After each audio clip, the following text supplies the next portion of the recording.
Ils auraient voulu célébrer ce double événement historique dans leur stade local, mais la météo a contraint les organisateurs namibiens à accueillir leurs invités des marques au palais présidentiel. Plusieurs chefs d'État et de gouvernement, principalement ceux de l'Afrique australe, ont fait le déplacement de Windhoek pour prendre part à la cérémonie d'investiture de Madame Netumbo, élue présidente de la République de Namibie et commémorer en même temps les 35 ans d'indépendance du pays.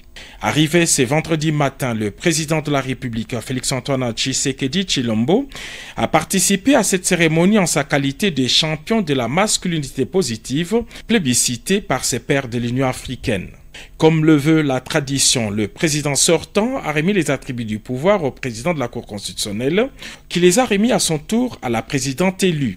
Dr Netumbo a prêté serment et devient ainsi la première femme présidente de la République de Namibie et la deuxième femme africaine après Ellen Johnson Sirleaf à accéder à cette plus haute fonction d'État au terme d'une compétition électorale.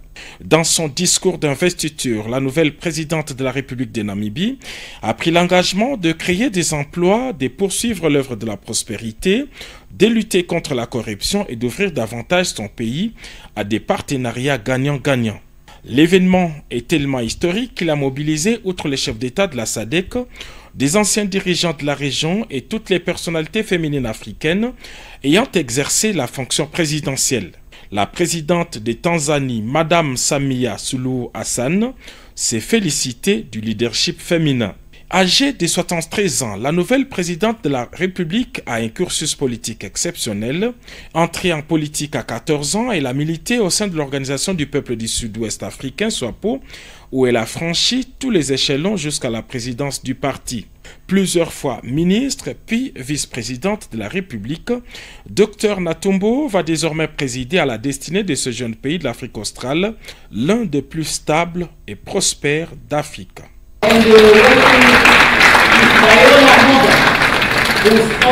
Elle a été vice-présidente du parti au pouvoir. La SWAPO, Netumbo Nandi, a remporté dès le premier tour l'élection présidentielle. Focus sur ces scrutins dans ces reportages des Paulette Lomba. Journée historique en Namibie, pays de l'Afrique australe.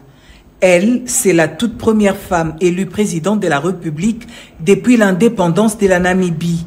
Netumbo Nandi Ndaitwah, 72 ans, actuelle vice-présidente issue du parti au pouvoir, a été élue dès le premier tour avec 57,31% de suffrages. Comme 5e chef d'État de la République, la commission électorale de ces pays d'Afrique australe l'a annoncé mardi au cours de la cérémonie des publications des résultats de l'élection présidentielle.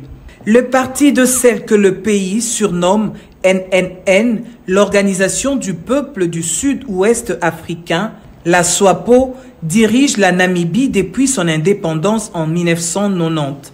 Ce pays riche en minerais compte 3 millions d'habitants.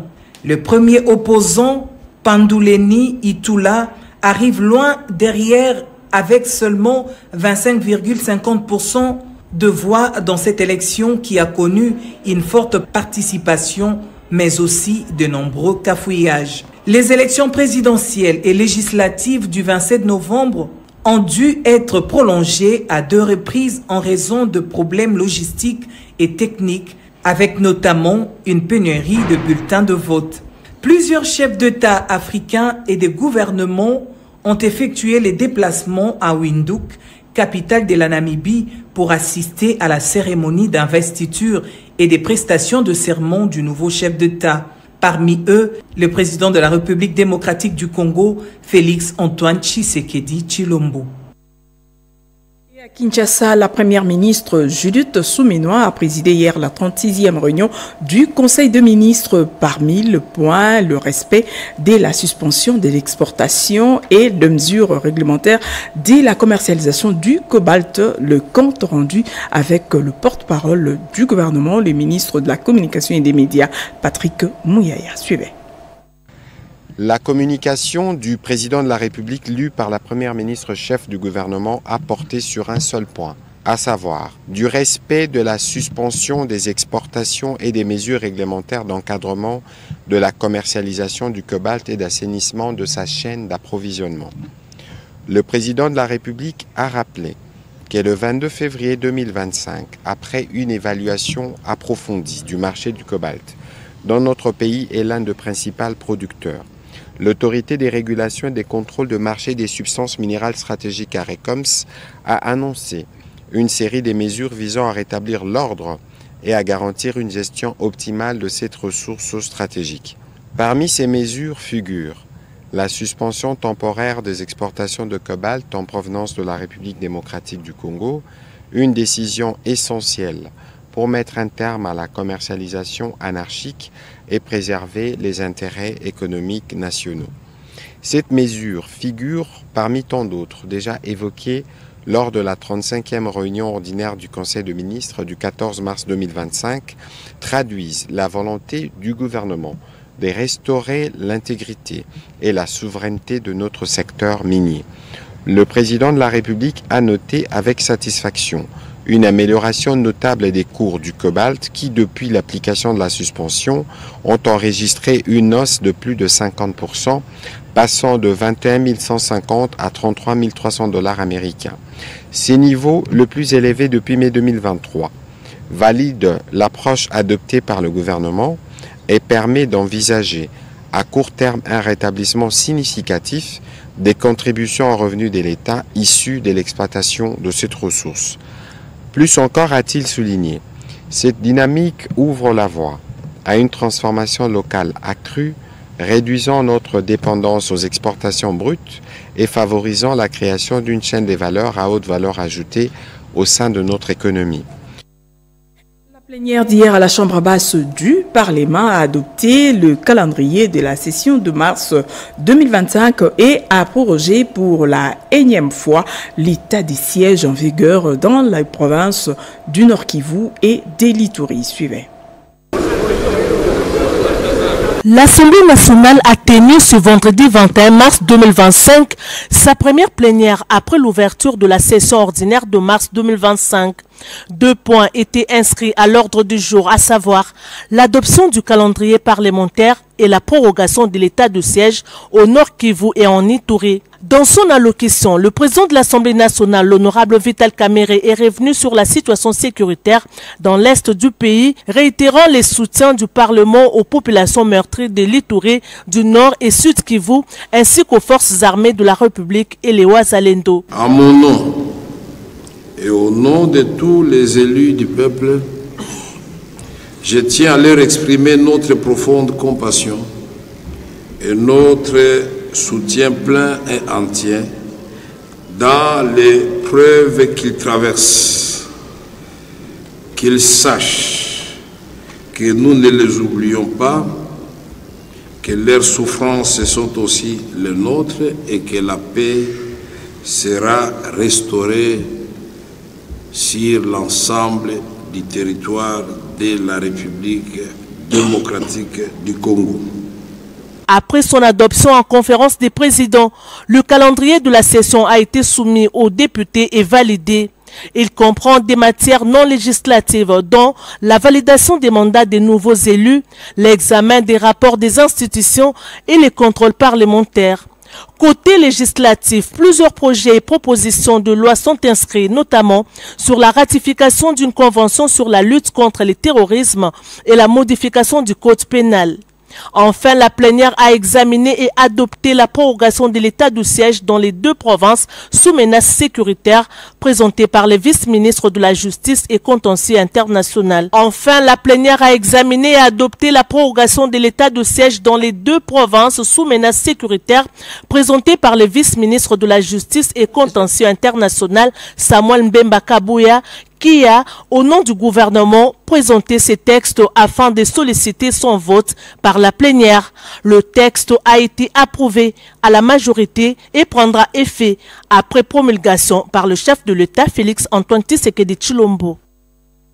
Et à la Chambre haute du Parlement, les honorables sénateurs sous la conduite de Jean-Michel Sama Lukonde, président de cette Chambre, ont voté également pour la énième fois la prorogation de l'état des sièges dans les provinces de l'Ituri et du Nord Kivu, nous dit Janine Kalenga. La première plénière après celle de l'ouverture, qui n'avait qu'un seul point.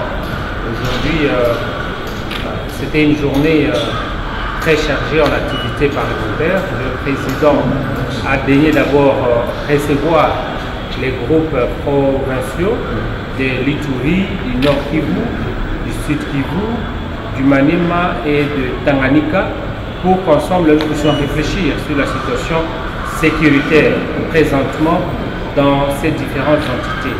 Et nous avons eu un échange très riche et approfondi et qui a conduit à ce que la commission défense et sécurité du Sénat puisse se mettre à l'œuvre afin d'inviter à ces séances les différents ministres concernés, notamment celui de la défense, de l'intérieur, des affaires étrangères, de la justice, du budget et des finances, pour qu'ensemble nous puissions voir qu'est-ce qui va et qu'est-ce qui ne va pas. Pourquoi nous sommes en train de perdre autant de territoires et pourtant le Congo, notre pays, a une armée forte. Et nous voulons comprendre, après toutes ces audiences, là où les choses sont en train de ne pas bien marcher, afin que le Sénat de la République puisse amener le plaidoyer auprès du chef de l'État pour qu'enfin on puisse améliorer l'état de la situation pour permettre à ce que nous puissions sortir de cette situation d'insécurité pratiquement généralisée au niveau de l'Est du pays. Et par la suite, nous avions eu la plénière proprement dite avec l'ensemble des honorables sénateurs. Nous sommes d'abord penchés sur la question de nos travaux, le calendrier de cette session de mars 2025. Nous avons ensemble apporté des amendements sur les propositions apportées par le bureau et nous avons adopté notre calendrier, c'est-à-dire le canevas de travail qui va nous conduire à partir de maintenant jusqu'à la fin de la session de mars. Il y avait un huis clos pour que nous puissions réfléchir ensemble sur les questions sensibles qui concernent chacun des honorables sénateurs et sénatrices. Les génocides congolais en 30 ans de guerre injuste imposée à la République démocratique du Congo doit être reconnu avec un instrument juridique. L'honorable Eliezer Tambwe a initié une proposition de loi dans ce sens qu'il a déposée hier au bureau de l'Assemblée nationale. Rodé Panda. 3 décennies de guerre imposées à la RDC, toutes sortes de crimes bien documentés et reconnus officiellement y ont été commis. Plus de 12 millions de morts, ce génocide ne peut pas demeurer impuni. C'est le moment d'en appeler à la conscience patriotique collective à travers un cadre juridique avec les effets du législateur. L'honorable Eliezer Ntambwe, député national, saisit cette opportunité et tient à porter la loi sur la reconnaissance du génocide congolais. Il est allé déposer cette proposition de loi au bureau de l'Assemblée nationale. La première loi que nous avons votée parle du génocide, c'est-à-dire c'est un génocide pour des raisons économiques. Alors que jusque-là, tout ce qu'il y a comme texte en matière de génocide ne reconnaissent pas les génocides économiques. Les génocides sont soit tribal, soit ethnique, soit. Alors, quand nous avons inventé un concept de génocide, c'est bien bon, mais il faut encore l'amener pour que ce concept-là soit reconnu sur le plan juridique et aussi à l'international. Voilà pourquoi aujourd'hui, nous sommes venus déposer cette proposition de loi pour la reconnaissance du génocide. Un bon enseignant, Eliezer Tambwe, invite les patriotes à soutenir le président de la République, Félix Tshisekedi, et toutes les institutions établies du pays. Malheur aux pays par lesquels les mal arrivent au Congo. La redynamisation de la coopération régionale à tous les niveaux et la relance de l'économie sur les corridors sud-ouest au centre des entretiens entre le ministre congolais de l'intégration régionale et les nouvelles ambassadeurs de l'Italie en poste à Kinshasa. Les détails dans ce reportage de Willy Atunakov. Le raffermissement des relations de coopération bilatérale et d'amitié existant entre Kinshasa et Rome dans différents domaines, notamment la coopération régionale, non seulement avec la RDC, mais aussi élargie aux pays voisins, le développement économique du corridor sud-ouest et la promotion du partenariat entre les villes italiennes et les provinces de la RDC. Toutes ces questions ont été évoquées au cours des entretiens combien fructueux que le ministre de l'intégration régionale, Maître Didier Mazenga Moukandjou, a eu ce jeudi en son cabinet de travail avec le nouvel ambassadeur extraordinaire et plénipotentiaire de l'Italie accrédité en RDC, Sabato Franco Sorrentino, explique. Nous avons parlé de plusieurs projets que nous pouvons développer en commune. Il y a des projets qui sont en train de jumelage entre des régions de l'État et des villes italiennes. Et aussi, il y a beaucoup de choses que nous pouvons faire ensemble sur le niveau de la coopération régionale à tout niveau, politique, économique. Des opportunités qu'il y a dans ce pays pour des entreprises italiennes aussi, pour le développement du corridor de l'Obito. Le diplomate italien a par ailleurs salué les efforts diplomatiques menés par le président de la République Félix Antoine Tshisekedi Tshilombo et le gouvernement de la République démocratique du Congo, tant au niveau international qu'au niveau régional, avant de réitérer l'engagement de son pays à soutenir les efforts et les initiatives actuelles visant à privilégier une paix durable dans l'Est de la RDC. Clôturière du Forum des redynamisations de groupes thématiques stratégiques. Organisé par le ministère du Plan, ces assises qui ont mis autour d'une table plusieurs structures avaient pour objectif de renforcer les mécanismes de collaboration, nous dit Mamita Bangoul. À l'issue des 3 jours de travaux, les 140 participants constitués des partenaires internationaux et une délégation venue du Sénégal, Togo, Mali, Burundi et Haïti, ainsi que des experts du gouvernement présents au Forum technique pour la redynamisation des groupes thématiques sectoriels ont formulé des recommandations, entre autres, mettre en place les groupes Nexus au niveau national et provincial, renforcer les capacités des GTS dans l'élaboration d'actualisation et la mise en œuvre des outils de gestion technique et administrative afin de les rendre opérationnels. Mbilizi Mwenelewata, délégué de la société civile, a énuméré quelques objectifs. Consistait à redynamiser les activités du groupe thématique sectoriel en appliquant suffisamment toutes les parties prenantes, en dégageant les forces, les faiblesses, en proposant les mesures de mitigation qui sont proposées ici.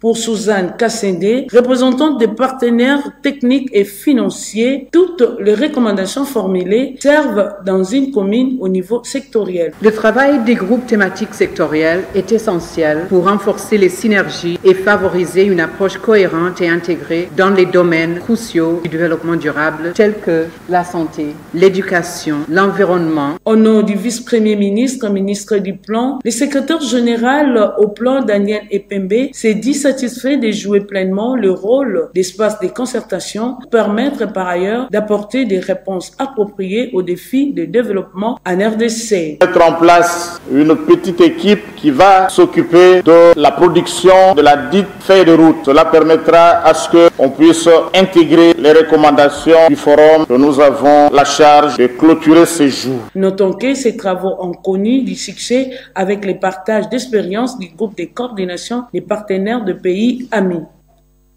Les avenues Kalembelembe, Nyangwe et Kabinda, ces grandes artères de la commune de Lingwala, se trouvent dans un état de délabrement très avancé. Les projets de travaux de réhabilitation annoncés depuis quelques mois déjà passés n'ont jamais débuté. Pourtant, certaines de ces voies sont restées bloquées, nous dit Rodépanda.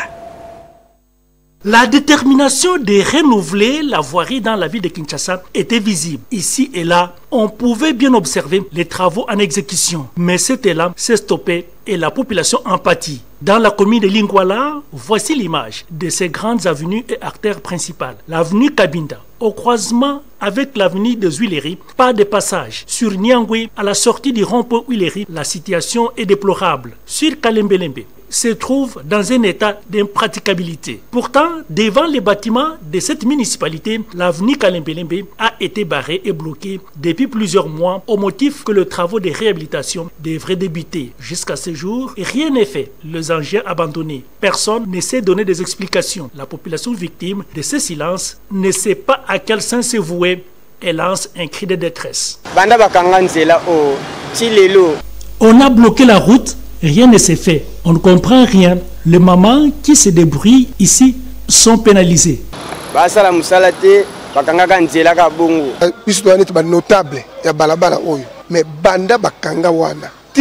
Nous sommes parmi les notables ici à Lingwala. Sur Kalembelembe, les travaux ne se font pas. Les commerçants fuient déjà la commune. La bonne politique voudrait que les choses soient bien planifiées, car gouverner, c'est prévoir, dit-on, aux autorités compétentes de se rappeler cette règle. Les embouteillages à Kinshasa, un véritable casse-tête pour les Kinois. La Commission nationale de prévention routière, les usagers de la route et les bourgmestres de 24 communes de la ville de Kinshasa étaient autour d'une table pour envisager des solutions idoines pouvant permettre à la population de circuler librement. Suivez. Mobilité à Kinshasa, l'arrêt des circulations routières pour bientôt.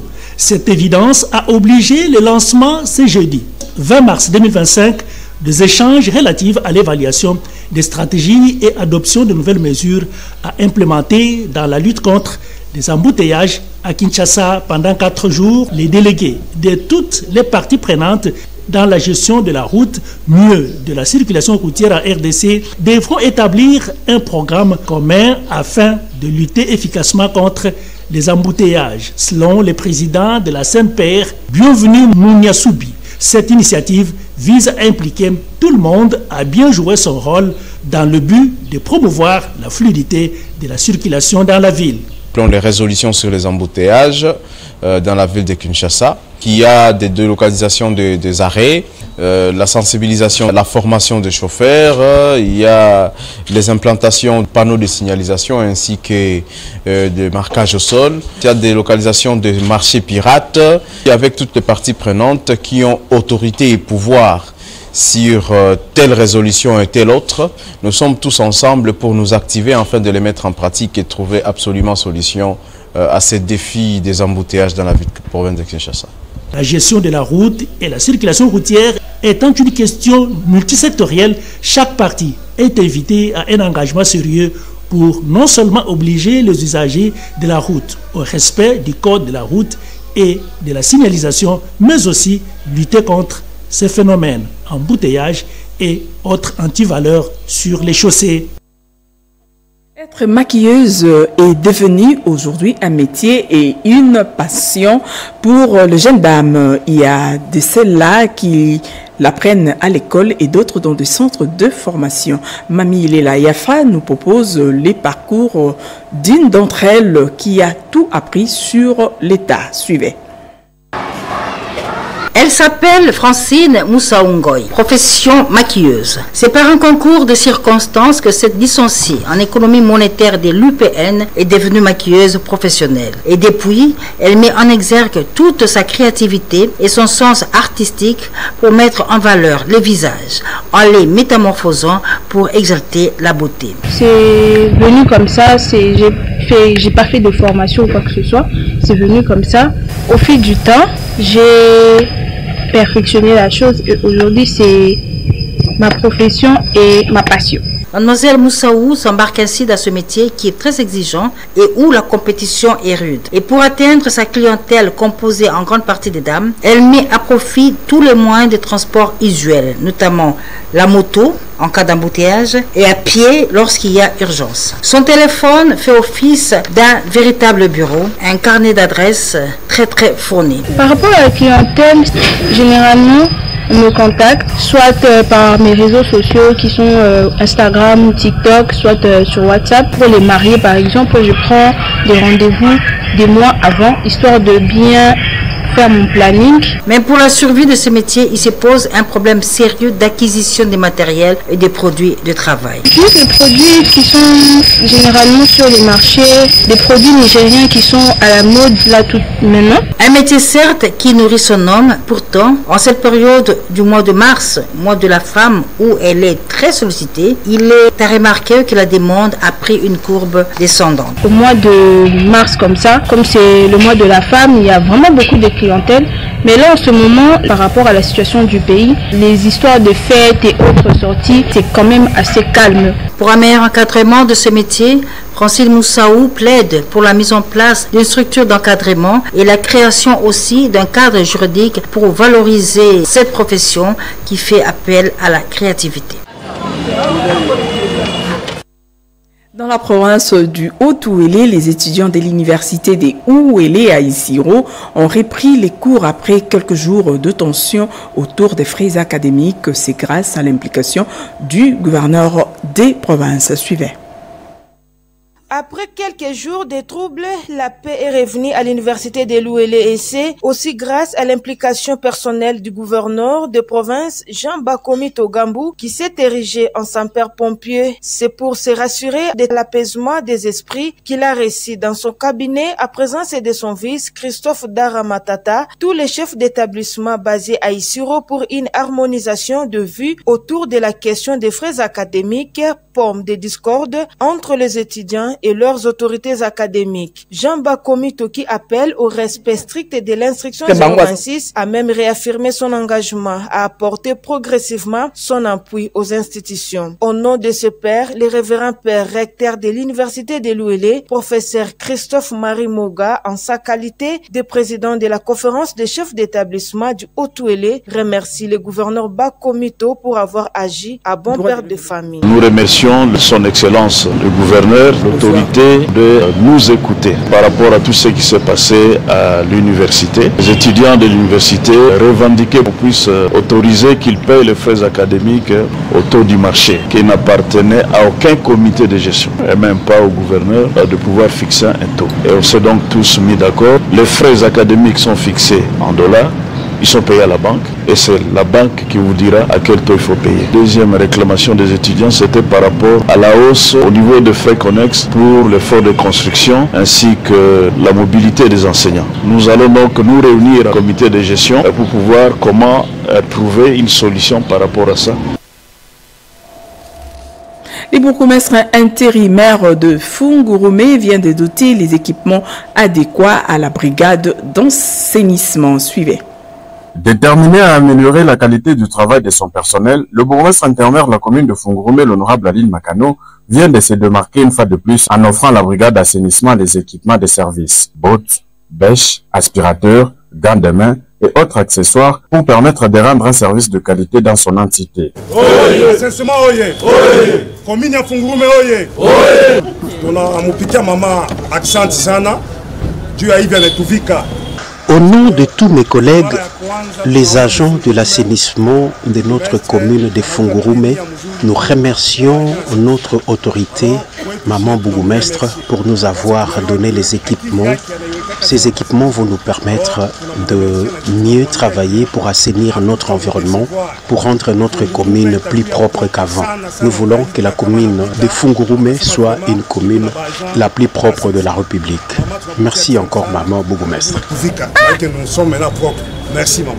Une occasion pour le mandataire de la brigade d'assainissement, le coordonnateur Mfalme Kakadi Manga, de remercier l'autorité communale pour ces gestes qui visent à protéger les hommes et femmes qui travaillent jour et nuit pour redorer l'image de la commune. Le bourgmestre intérimaire, l'honorable Aline Makano Chilombo, a exhorté ce dernier à faire preuve de bon usage. Avec la dotation de ce matériel et accessoires de qualité, le bourgmestre intérimaire de Fungurume, l'honorable Aline Makano, s'inscrit dans la vision du chef de l'État congolais Félix Antoine Tshilombo Tshisekedi, qui vise à placer l'homme au centre du développement matérialisé en province par la gouverneure Fifi Masuka Saini.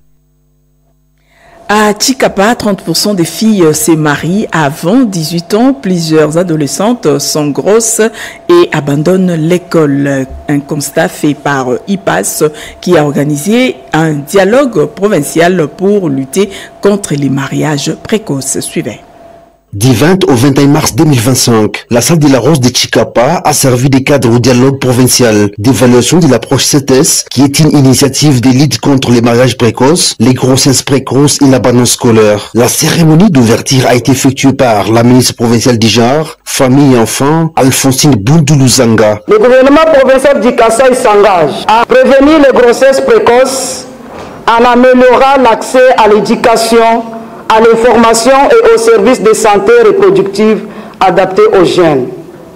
lutter contre le décrochage scolaire, en mettant en place des mécanismes de réintégration des filles enceintes ou les filles mères dans le système éducatif. Pendant 2 jours, l'outil d'évaluation CETES a été présenté aux parties prenantes et les travaux en groupe ont permis de formuler des recommandations pertinentes et de mettre en place un plan d'action pour l'atteinte des résultats de l'approche CETES au Kasaï. Joseph Ngwanda est responsable de suivi et évaluation de l'organisation internationale IPAS. Aujourd'hui marque une étape clé dans la mise en œuvre de cette approche. Nous sommes ici pour conduire une évaluation approfondie de la situation dans la province d'Ikassai-Sio, à savoir la question du mariage scolaire. Mesdames et messieurs, c'est la fin de ce journal de Angèle Mabiala Landou, réalisé par Nasha Kumpava et Maxime